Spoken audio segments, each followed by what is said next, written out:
ಅಯೋಧ್ಯೆಯ ಏರ್ಪೋರ್ಟಲ್ಲಿ ಇದ್ದೀನಿ. Just 10 minutes late ಆಯಿತು ಬರೋದಕ್ಕೆ. ನನ್ನ ಮುಂದೆ ಇದ್ದವ್ರನ್ನ ಕಳಿಸ್ಕೊಟ್ರು, ಬಟ್ ನನ್ನನ್ನು ಲಾಕ್ ಮಾಡ್ಕೊಂಬಿಟ್ರು. ನೀವು ಬಂದಿರೋದು ಲೇಟ್ ಆಗಿದೆ, ಈಗ ಕಳ್ಸೋಕ್ಕಾಗಲ್ಲ ಅಂತೇಳಿ. ಬುಕ್ ಮಾಡಿದ್ದು ಏರ್ ಇಂಡಿಯಾ ಟಿಕೆಟು. ಡೈರೆಕ್ಟ್ ಇಲ್ಲ ಬೆಂಗಳೂರಿಂದ ಫ್ಲೈಟ್ ಹೋಗಕ್ಕೆ ಆಗ್ತಾಯಿಲ್ಲ. ಸೊ ನಾನೀಗ ಅದು ಏನಾಯಿತು ಅಂದರೆ, ಅದು 7,000 ಕೊಟ್ಟು ಟಿಕೆಟ್ ಬುಕ್ ಮಾಡಿದ್ದೆ, 7,000 ಹೋಯಿತು. ಅದ್ರ ಮೇಲೆ 3,000 ಕೊಡ್ತೀನಿ, ಅದೇ ಫ್ಲೈಟ್ ಕೊಡಪ್ಪ ಅಂದರೆ ಕೊಡೋಕ್ಕಾಗಲ್ಲ ಅಂದೆ. ಅದಾದಮೇಲೆ ಮತ್ತೆ ನಾನು ಮತ್ತೊಂದು ಸಲ ಬುಕ್ ಮಾಡಿದೆ. ಅದು ಡೆಲ್ಲಿ ಟು ಬೆಂಗಳೂರು ಬುಕ್ ಮಾಡಿದೆ, ಅದು 12,000. ಅದು ಏನಾಯಿತು, ಅದು ಬುಕ್ ಮಾಡಿದೆ. ಅದು ನಾಳೆ ಮಧ್ಯಾಹ್ನ 1:30ಗೆ ಅದು ರೀಚ್ ಆಗುತ್ತೆ. ಸೊ ಅದನ್ನು ಕ್ಯಾನ್ಸಲ್ ಮಾಡೋಕ್ಕೆ ಹೋದೆ. ಅದು ಕ್ಯಾನ್ಸಲ್ ಮಾಡೋಕ್ಕೆ ಅದು ಕೇಳಿದೆ, ಕ್ಯಾನ್ಸಲ್ ಪ್ರೊಸೀಜರ್ ಹೆಂಗೆ ಇರಬೇಕಂದ್ರೆ ಕ್ಯಾನ್ಸಲ್ ಪ್ರೊಸೀಜರು ಸರಿಯಾಗಿ ಯಾರು ಹೇಳಿಲ್ಲ ಇಲ್ಲಿ. ಅದನ್ನು ಕ್ಯಾನ್ಸಲ್ ಮಾಡೋಕ್ಕೆ ಹೋದೆ. ಅದು ಅರ್ಧ ಅಮೌಂಟ್ ಬಂದಿದ್ದು 5,000 ಬಂತು ಅಷ್ಟೇ. ಮಿಕ್ಕಿದ 7,000 ಬರಲ್ಲ, ಅದು ಹಾಳಾಯಿತು.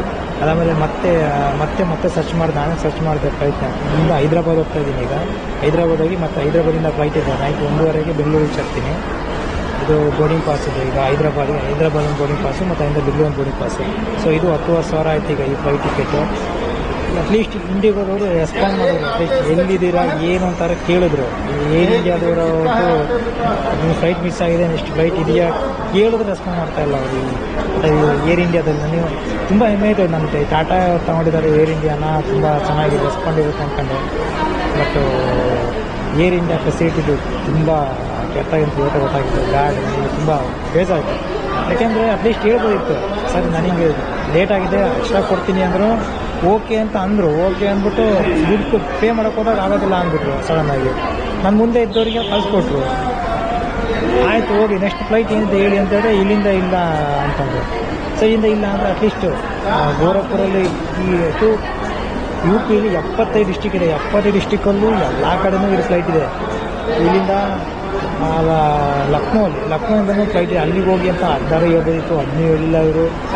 ಅದಾದಮೇಲೆ ಕಾಶಿಲಿದೆ, ಇಂದ ವೆಹಿಕಲ್ ಇದೆಯಾ ಏನಂತ ಅಷ್ಟಿದೆ ಇನ್ಸ್ಟ್ರಕ್ಷನಕ್ಕೆ ಹೋಗೋದು ಹೇಳ್ಬೋದಿತ್ತು, ಹಿಂಗೆ ಹೋಗಿ ಮಾಡಿ ಅಂತ ಹೇಳ್ಬೋದು. 15 ಹೇಳಿಲ್ಲ. ಸಖತ್ ಬೇಜಾಯಿತು ಏರ್ ಇಂಡಿಯಾ ಫ್ಲೈಟ್ ಮೇಲೆ.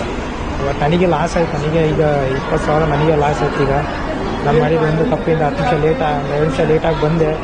ಲೇಟ್ ಆಗಿರೋದಕ್ಕೆ ನನಗೆ ಪನಿಷ್ಮೆಂಟು ಈಗ 20,000 ಪನಿಷ್ಮೆಂಟ್ ನನಗೆ ಆಗಿರೋದು. ಏನು ಅಟ್ಲೀಸ್ಟ್ ಇವತ್ತು ರಾತ್ರಿ 1:30ಗೆ ಇಟ್ಕೊಂತೀನಿ ತಿಂಗಳು ಅಂದರೆ ಒಂದು ಸಂತೋಷ ಖುಷಿ ಅಷ್ಟೇ. ಅದೇ ಅದಕ್ಕೆ ಬೋರ್ಡಿಂಗ್ ಪಾಸು. ಒಟ್ಟಿನಲ್ಲಿ ನಾವು ಬೆಂಗಳೂರಲ್ಲಿ ಇಲ್ಲಿರೋ ಎಷ್ಟು ಹಿಂಗೆ ಟ್ರೀಟ್ ಮಾಡ್ತೀವಿ ಅಂದರೆ, ಕಸ ಹೊಳೆಯಿಂದ ಹಿಡಿದು ಬಾತ್ರೂಮ್ ತಿಕ್ಕೊಂಡ್ವರೆಗೂ ಸಾರ್ ಅಂತ ಹೇಳ್ಬಿಟ್ಟು ರೆಸ್ಪೆಕ್ಟ್ ಕೊಟ್ಟು ಕರೆದ್ಬಿಟ್ಟು ಅವ್ರಿಗೆ ಹೇಳಿ ಮಾತಾಡ್ತೀವಿ. ಬಟ್ ಇಲ್ಲಿ ನಮ್ಮನ್ನು ಹೆಂಗೆ ಟ್ರೀಟ್ ಮಾಡ್ತಾಯಿದ್ದಾರೆ ನನಗೆ ಯು ಪಿಲಿ ಬಂದಾಗಿದೆ. ಯು ಪಿಲಿ ಗೋರಖ್ಪುರಿಂದ ಕಾಶಿ, ಬನಾರಸ್ ಎಲ್ಲ ಕಡೆ ತಿರುಗಾಡಿದ್ದೀನಿ. 4% ಅಂದ್ಕೊಂಡಿದ್ದೀನಿ. ಆ ಕಡೆ ಇಂಡಿಯಿಂದ ಈ ಕಡೆ ಇಂಡಿವರೆಗೂ ಓಡಾಡಿದ್ದೀನಿ. ಯಾವುದೇ ಬಸ್ ಸ್ಟ್ಯಾಂಡಿಗೆ ಹೋಗಿ, ಯಾವುದೇ ಏರ್ಪೋರ್ಟ್ಗೆ ಹೋಗಿ, ಯಾವುದೇ ರೈಲ್ವೆ ಸ್ಟೇಷನ್ಗೆ ಹೋಗಿ, ಹೋಟ್ಲಿಗೆ ಊಟಕ್ಕೆ ಹೋದ್ರೂ ಆನಂದ್ ಮಕ್ಕಳು ಒಂಥರ ಕೆಟ್ಟ ಟ್ರೀಟ್ ಮಾಡ್ತಾರೆ. ಹಿಂಗೆ ಅಂದರೆ ನನಗೆ ಬೇಜಾರಾಗ್ಬಿಡ್ತು. ಇಷ್ಟು ದಿವಸ ನಾನು ಸುಮ್ಮನೆ ಹೋಗಲಿ ನಾನು ಜಿ ಬೋಲಿಯೇ ಭಯ್ಯ ಜಿ ಅಂತೀನಿ. ಅವರು ಹಲೋ ಉದರ್ ಸರ್ ಏನು ನಮ್ಮನ್ನು ಏನು ಅಂದ್ಕೊಂಬಿಟ್ಟವ್ರೆ ನನಗೆ ಅರ್ಥ ಆಗ್ತಾಯಿಲ್ಲ. ನನಗೆ ಅದಕ್ಕೆ ಸಿಟ್ಟು ಬಂದು ಹೋಟ್ಲ್ ಮೇಲೆ ಜಗಳ ಮಾಡಿದೆ. ನಿಮ್ಮವರು ಎಷ್ಟು ಜನ ಇದ್ದಾರೆ ಬೆಂಗಳೂರಲ್ಲಿ, ಕೆಲಸ ಅರ್ಧಕ್ಕರ್ಧ ಯೂಪರಿದ್ದಾರೆ, ನಾವು ಯಾವತ್ತೂ ಈ ಥರ ಟ್ರೀಟ್ ಮಾಡಿಲ್ಲ, ನೀವು ನಮ್ಮನ್ನು ಯಾಕೆ ಹಿಂಗೆ ಟ್ರೀಟ್ ಮಾಡ್ತಾರೆ, ಬೇರೆ ಕಡೆ ನಿಂತು ಡೆವಲಪ್ ನಿಮಗೆ ಅಂತ ಕೇಳಿದೆ. ಅವರು ನಮ್ಮ ಭಾಷೆ ಇರೋದು ಹಿಂಗೆ, ನಮ್ಮ ಮಾತಾಡೋ ಸ್ಟೈಲು ಹಿಂಗೆ. ಮತ್ತು ನಾನು ಇನ್ಮೇಲಿಂದ ಬೆಂಗಳೂರಿಗೆ ಹೋದಾಗ ಈ ನನ್ನ ಮಕ್ಕಳು ಇಟ್ಟಿರೋ ಹಿಂಗೆ ಟ್ರೀಟ್ ಮಾಡ್ತೀನಿ. ನಾನು ಕೇಳಿದ್ರೆ ನಿಮ್ಮವ್ರು ಹಂಗೆ ಹೇಳಿದ್ರಪ್ಪ ನನಗೆ, ನಾನು ಅದಕ್ಕೆ ಹಂಗೆ ಟ್ರೀಟ್ ಮಾಡ್ತೀನಿ ಅಂತ ಹೇಳ್ತೀನಿ. ಇದನ್ನು ಎಲ್ಲ ಕನ್ನಡಿಗರು ಅರ್ಥ ಮಾಡ್ಕೋಬೇಕಾಗಿದೆ. ನಾನು ಒಬ್ಬನ ಇದಲ್ಲ, ನಾಳೆ ನೀವು ಬಂದಾಗ ನಿಮಗೆ ಎಕ್ಸ್ಪೀರಿಯನ್ಸ್ ಆಗುತ್ತೆ. ಅವಾಗ ನೀವು ಹೇಳ್ತೀರ ನನಗೆ ನೋವು ಏನು ಅಂತ, ಅದು ನಿಮಗೂ ಅರ್ಥ ಆಗುತ್ತೆ. ಅದಕ್ಕೋಸ್ಕರ ನಾನು ಈ ವಿಡಿಯೋ ಮಾಡ್ತೀನಿ. ಇಲ್ಲಿನ ಜನ